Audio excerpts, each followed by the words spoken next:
Hello everyone, my name is Myzzrym and I'm going to do the second video about the roles and the lanes differences in Dota 2 and in League of Legends. That is because the roles are very different indeed. For example, in League of Legends you have a jungler almost every time, which is not the case in Dota 2. So very quickly I'll go through the tabs that are shown here in Dota 2. It's not completely accurate and it's subjective. Of course. So for example, if I take carry and I say, okay, Sven is in the carry tab. I personally do not consider Sven as a carry. Many people don't, and I know many people who actually don't. So do not just go, okay, Sven is a carry because he's in the carry tab, okay? So starting with the carry is pretty much similar to League of Legends, the AD carry role. Is those heroes who early game usually are pretty weak and they actually need a lot of farm to be very powerful, and late game they will have abilities or they will have, you know, some little plus from the other heroes that make them greater item carriers than the others. There are some carries though that are not AD carry. For example, if you see Necrolite here, he's carrying differently because he does not need damage to carry, he needs HP and he will be a total pest. This guy, for example, he needs to be built as somewhat a tank, but you know, tank is not a role, but he has to get built as durable as possible, and he will actually carry the game because he will be very, very hard to bring down, and he will just tear through the team. Escape is not a role, it's just showing the heroes that can escape if there's any problems. So you have the blink, which is quite like if you had Summon of Flash, but on a 6-second cooldown and on a 1000 AoE instead of 400. So it's a very powerful tool. You have Semi-Blink, which is pretty much the same thing, but you usually, for example, cannot pass through trees, while with Blink you can. You have Invisibility, of course, your good old invisibility. It's not like in League of Legends. It's not because you actually punch the guy in the face while he's trying to get invis that the invisibility is not going to happen as soon as possible. It only has like a fade time, and even if you hit him during the fade time, nothing will happen. He will just go invisible after this. And you have movement speed buff, for example, those two, that will make them able to run away. Then you have Durable, which is not a role in itself. As I said in my earlier videos, there's no tank, but those are the heroes that usually do not, you know, get destroyed in a single blow, and they will usually have items that will help their you know, tankiness. As you can see, not all the strength heroes are durable. It's because some of them are actually have different roles and are built differently. This is it's the same way as not all agility heroes are carries because they're agility. So yeah, and so also not all intelligent heroes are nukers because they're intelligence, etc., etc. Initiator is actually a role, and it's a very, very important role. You have those times where you're sitting here with your teammates and you're about to go into a team fight, and you're just wondering, okay, who goes first? And the enemy team is doing the same, so you're ending up facing each other for 2 minutes without doing anything on the mid lane, and you're like, okay, what now? Should I go back and farm, or should I stay here? Those heroes are the heroes who can force the team fight to happen. I cannot explain for all of them because there's many different abilities, and you know, there's many ways to make a fight happen. This one, for example, Vengeful Spirit has the Urgot swap, but it has larger range. It's like 600, 900, 1000, and 200, and it's instant. So it actually, if someone is, you know, misplaced, does not have a good positioning, you swap him and he's get instantly burst down. Enigma, for example, has a 4-second AoE disable. It's channeled, but still, if you catch like 3 of the enemy heroes, it's like basically 5 against 2 if the 2 others cannot disable Enigma. So, as I said, these forced the fight to happen. You then have the disablers, which are not, which is not a role in itself as you know, escape or anything. It just shows that those heroes have disables: stun, slow, hex, anything. So it's usually a good idea to have as many as possible, because those are the one who can save you late game when an enemy carry is coming and he's going to just munch through your team.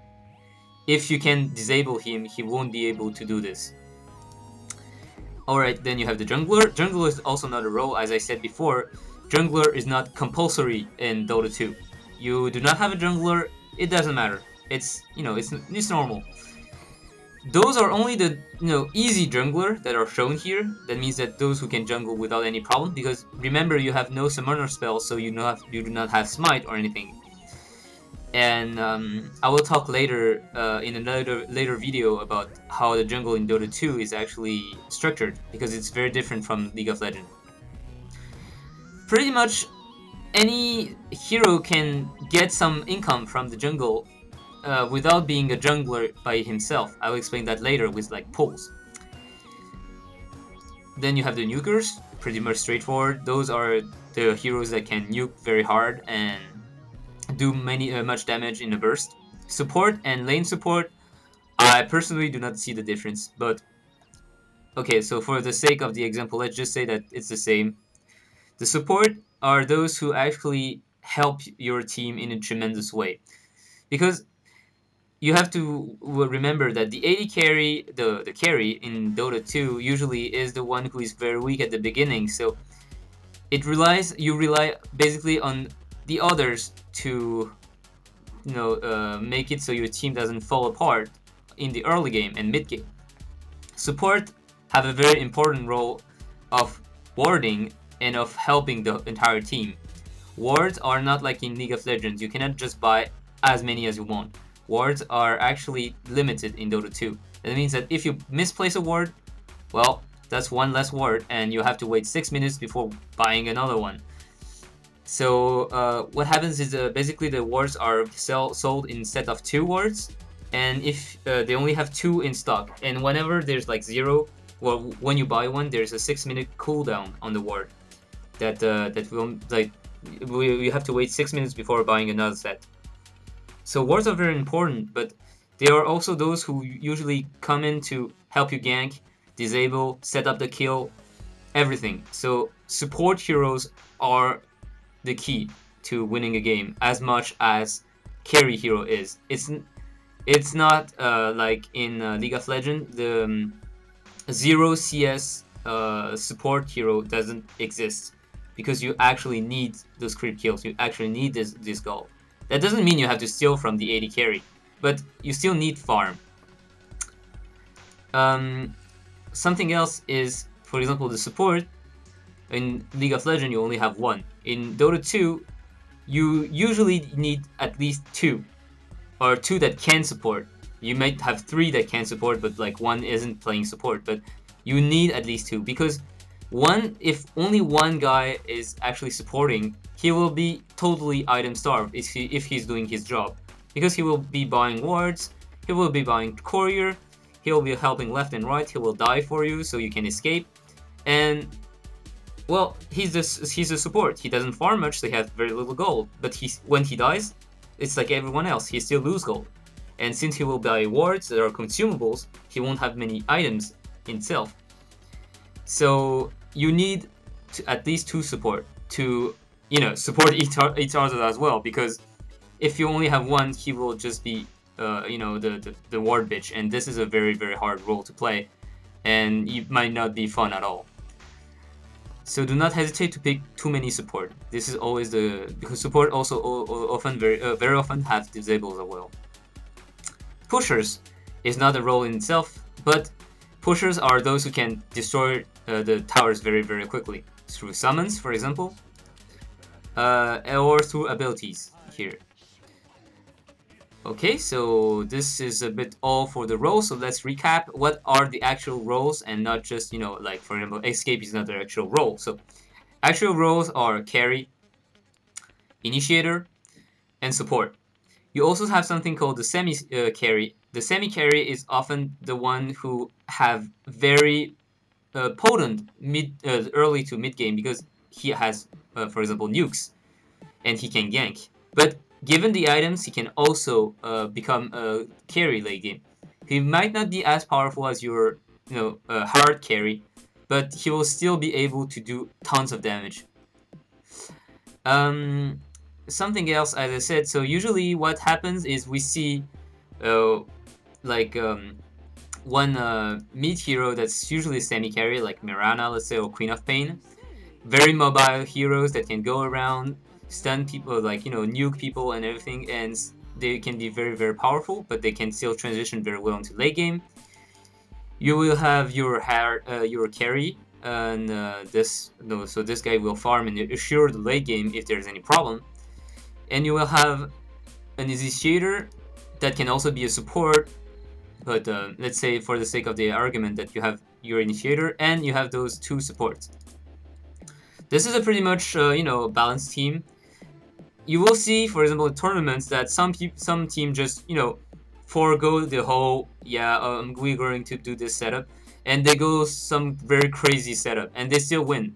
This is because it's not set in stone. It's not like League of Legends you have to do bruiser top, AP carry mid, jungler, AD carry bottom, and the support. It will change very, very, very much. You might see stuff you might not understand and say, okay, why the hell are there like four heroes on this lane and not like one there and two there and one here? Let's jump into the game. So I took up my little bit of answer like last time, and I'm going to talk about lanes. Mid lane is kind of like your League of Legends. It's 1 against 1 most of the time. I won't talk about tournament games because it actually goes crazy, but in most matchmaking games you will have 1 against 1 middle. It's a lane of skill, of course, because you're alone with your opponent, so you do not rely on your ally, and same for him. You have something that's different from League of Legends. First is there's no brush, and second is there is something called the runes, which spawn every 2 minutes. If a rune already exists on the map, it doesn't spawn. So it will spawn at 2, at 0, at 2, at 4, at 6, at 8, etc, etc. It either spawn top or bottom. It's randomized. It means that it doesn't spawn bottom because it spawned top last time. It's totally random and also very much rage-inducing. Sometimes you go top and the enemy goes bottom, and every time the rune spawns bottom, and you're like, why doesn't it spawn top? So the different type of words of runes, you have illusion. So illusion, what is this? It's basically creates 2 illusion of you. Illusion in Dota 2 deal damage. It's not just here to be pretty and everything or scout. It deals damage, although less than you. And also it takes more damage than you. Next is the invisible rune. So when you take it, you have invisibility for like 40-60 seconds. I forgot what the time. And as long as you don't attack or you don't use an ability, you're still invisible. It's very good for ganking. You have the haste rune, which is also very good for ganking. It puts you at your max move speed for X seconds. I think it's 20 or 30. And it's like Master Yi's ultimate. You cannot be slowed at all. You can only be stunned or disabled, but no slow. You have the double damage rune, and the double damage rune basically doubles your damage for X time again. I forgot, 40 seconds, 1 minute, I forgot. So it's very, very, very powerful to, like, for example, gain an advantage over the other middle laner. And the last one is regeneration. Regeneration actually gives you back all your health and mana in a very short time, so it's very powerful. As long as you do not have full mana, full health, it will still go on. It dispels after 30 seconds if you still do not have full health, full mana, but that's very rare. Or if you get hit. Quick as venom. You can also bottle up the runes, and that I will talk about in my item video. Alright, so item, mid lane is pretty much covered. It's pretty much often the same. There are heroes that are suited to mid lane more than others, and you will often see those heroes battle mid lane. And every few set of games, you will see the same heroes again, in mid. Agitation. I'm then going to talk about the safe lane. So my Radiant safe lane is here. the dire safe lane is here. It's not like in League of Legends. It's not the exact, it's not symmetrical. That means that it's not going to be AD support against AD support. Why is this called the safe lane for me? If you see here until there, this is my jungle. It's somewhere where usually you will have either your jungler going here, or basically if an enemy wants to gank you, he has to go all the way around here and gank you. This means that usually it's pretty much safe, and you're pretty happy to farm here, and you will often see the carry or the one who is the most vulnerable to there to farm with a support, and sometimes even a jungler here to complement everything and put pressure. It's called the safe lane because of this, and also because you can control the lane very well through pulls that I'm gonna show here. See the timer? It's 14, and at 14 I just hit the creeps, run here, and those neutral creeps are gonna meet with my creeps there. So my creeps are going to follow them because they have aggro the creeps, and as you can see, well, here I go. Basically, I can farm the jungle creeps without taking any damage, so I'm gaining extra income and extra experience. Everything for free. So there's something still you have to keep in mind, is that pulling creeps is good because you can get extra gold and experience, but it's also going to push the lane. See, this is my first wave of creeps, this is my second wave of creeps, and because I pulled them, they're actually they're very stacked. That means that this wave is going to be much more powerful than my opponent's wave, and they're going to kill it very quickly, so it's going to push to their side. You might not want to do this, and to avoid doing this, you have to pull to stack before pulling. I will explain how to stack in my jungle video. Something else I wanted to talk about is in Dota you might sometimes have tri-lane. What are tri-lane? Tri-lane are when you have one hero, like 3 heroes on the same lane. It's very risky because, as you can guess, you split the experience in 3, so you might be under leveled at the end. And this is what happens usually when newbies want to try the tri-lane, and they cannot make it work because they do not have enough coordination, or they do not pick a good combination, or they're facing a combination in itself that can get away. So tri-lane, please avoid doing this if you're new to this game. Still, I'm going to talk about it because sometimes you might face it. When a tri-lane happens, it means usually it's very dangerous. There are 2 variations of the tri-lane. You have the defensive tri-lane, which is here to basically let your carry farm very well. It puts so much pressure on the enemy side that basically they cannot approach the creeps. So that means that your carry can just free farm there and be happy. The aggressive tri-lane is usually what you will see. So that means that it's a combination that usually can destroy one hero instantly. Stun, nuke, dead. It's very straightforward, and usually you want it to pay off by killing enemy heroes as much as possible, thus allowing you to gain extra experience and counter the fact that you're 3 on the lane and get less experience from creeps. Those tri-lanes, and the third variation is the jungler plus dual lane.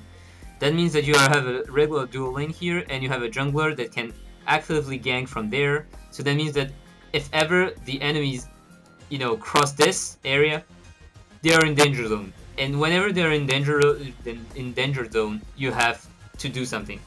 You have to make it happen. It's less.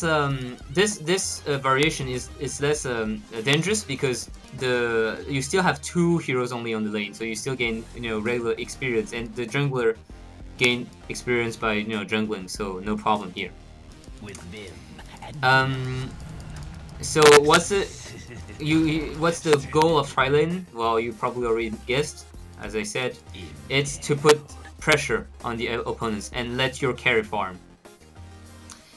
By doing so, you basically screw up one of their lane, because it will happen that since you can deny in Dota, your creeps are still going to stay there all the time, and so that means that if you control well, they cannot even get a single creep. There are tournaments game where you see the one guy here is still level 1 or level 2. Those guys there are level 7. It's very, very, very hard to live, but it's something that's necessary. And I'm going to talk about it by going to my own suicide lane, as we call it. They have different lanes. We can also call it long and short lanes, but people call it differently. Some people call this the short lane or this the long lane, and vice versa. But they all have reasons to say so. So I'm just going to call it the safe lane and suicide lane. Suicide lane is called suicide lane because it's, as I said, very dangerous. This is the dire suicide lane. This is my suicide lane. Agitation. See, I'm farming here. That means that I'm vulnerable from there, there, and there. If they want to gank, they will gank, and I'll be stuck there. And I can only like run around here and just like, you know, pretty much die if I have nothing to escape. Suicide laners are usually going to be solo, like I am here. If you see, for example, an aggressive tri-lane and being 2 heroes doesn't help, just tell one of the other hero to go and either try to jungle or help or gank, because this lane is pretty much going to get screwed. You're going to lose the lane, and it's normal. You're going to lose the lane. It's a suicide lane. Everyone knows this, and it will happen. You just have to not die to avoid letting them get the advantage. So what happens usually is you put someone with escape mechanism at the top. So even if they get ganked, they can blink away or run away or, you know, somehow avoid dying. As I said, sometimes you'll just like hang around this tower. You'll be level 1 or 2 and they will be level 6. That means that if you show your nose, you're going to be popped instantly. If the lane is totally lost, if you cannot even get a single creep and they're very, very good at keeping a creep here, just abandon the lane. Just go around and gank. Make yourself useful. Do not just stay there and saying, I might be able to, you know, snack 1 creep or 2, or, you know, maybe he will leave and I'll be able to farm. If you cannot do anything, make yourself useful. Do something else. Go disrupt the guy middle. Go bother the guy bottom. You will still be more useful than top, and because the guy here will farm anyway. If you're here, if you're not here, he will still farm because you're at your tower. You won't be able to do anything. Right, so this covers basically the 3 lanes. And I'm still going to talk a bit more about lane control. Lane control, what is this? Basically, I talked about it with deny. You can deny your creeps. Something you can do here, you cannot do in League of Legends, you can also block your creeps if you do it well. So that means that your creeps are going to be slowed because you're still here being a dick before them. Okay, so here I failed afterwards. But the creeps are going to be slower because you have blocked them. And for example, normally at the first wave of creeps are going to meet here. So if you're on the Radiant side, you actually want to block them as much as possible so that they actually meet here or here, and you're safer at level 1. If you're here at level 1, well, hello, gank, stun, you're dead, you're here. If you're there and you're fighting here, if they come from here, you see them coming. So you have more chance to run away. So I talked about blocking, denying, and pulling. You can also deny towers. It happens the same way as denying creeps. You can only deny them when they have less than 10% HP. So for example, here you see that it's 1300. That means that under 130, you can deny it. A, left click, he will attack it. Denying a tower is very, very useful. It's very, no, not useful, but it's it helps your team tremendously, because if the enemy kill a tower, they all get, in total, the team gets about like 1,300 gold, something like this. It's enormous. If you deny the tower, every hero only get 100. That means that they only get 500 as opposed to 1,300. You actually deny them 800 gold in that one shot. 800 gold, just think about it, it's like 4 hero kills. So denying tower is very important. Sometimes you even see some guys trying to, you know, sneak up to deny and, you know, die, but they still deny the tower, worth it. It's worth it if you're not the carry, and if you're the support and you just deny the tower, it's pretty much worth it. If you do not die, it's even more worth it, but sometimes you will die. Denying the tower, you can also deny your ally if they have very few each health point and they have damage over time over them. But this is not lane control, so I'm not talking about it. Oh, and last thing, you can, as I said, switch lane. If something is really too powerful top and you cannot handle it, but you know someone middle can handle it, please ask for lane switch. It's usually in matchmaking people will not want to, you know, lane switch with you, but sometimes if you're with friends and they know they can handle it, please do, because you might lose, instead of losing completely one lane, you might win 2 lanes. See, here I denied the tower. You might win 2 lanes instead of losing one horribly and just winning one. And last thing I wanted to say is the roam. So, for example, when I talked about trining here, if you see that your carry is actually being able to farm tranquil, it's like no problem without your help, and the enemy hero is just like standing here and, you know, not doing anything, move around.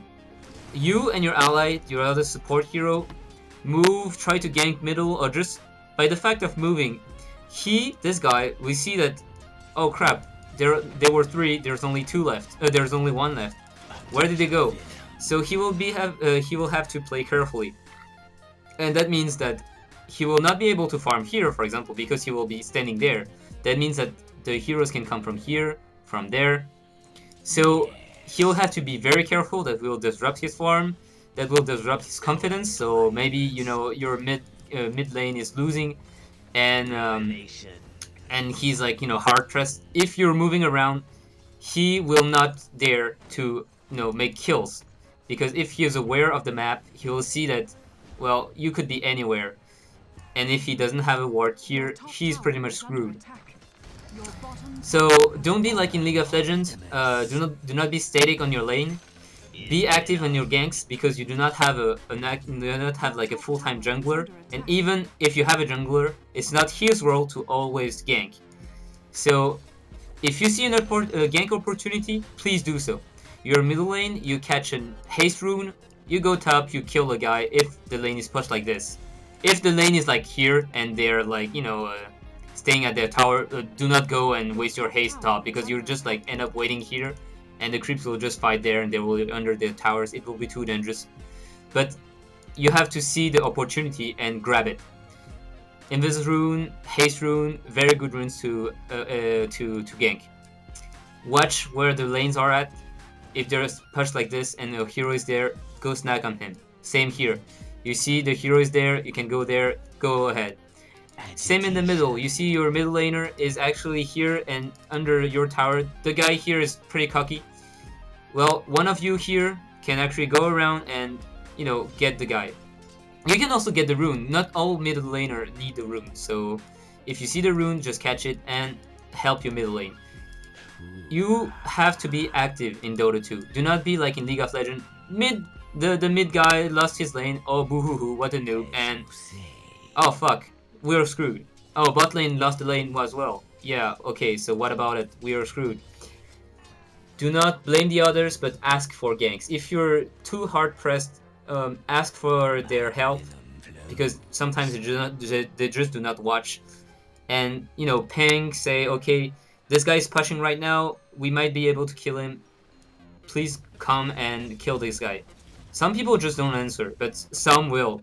And for those times, you'll be glad you actually tried to talk to them. I think that concludes my video on the lanes and on the hero roles. Thank you for watching, and as usual, if you have any comments about what I didn't talk about, if you have any requests, or if you see anything that can be improved, please feel free to tell me, and actually please tell me, because I want to improve as well. This time I tried to be more structured than last time. I do not know if it was the case, if you felt that it was actually more concise and more precise. So please give me your feedbacks, and well, thank you for watching again. I'll see you guys next time. See you.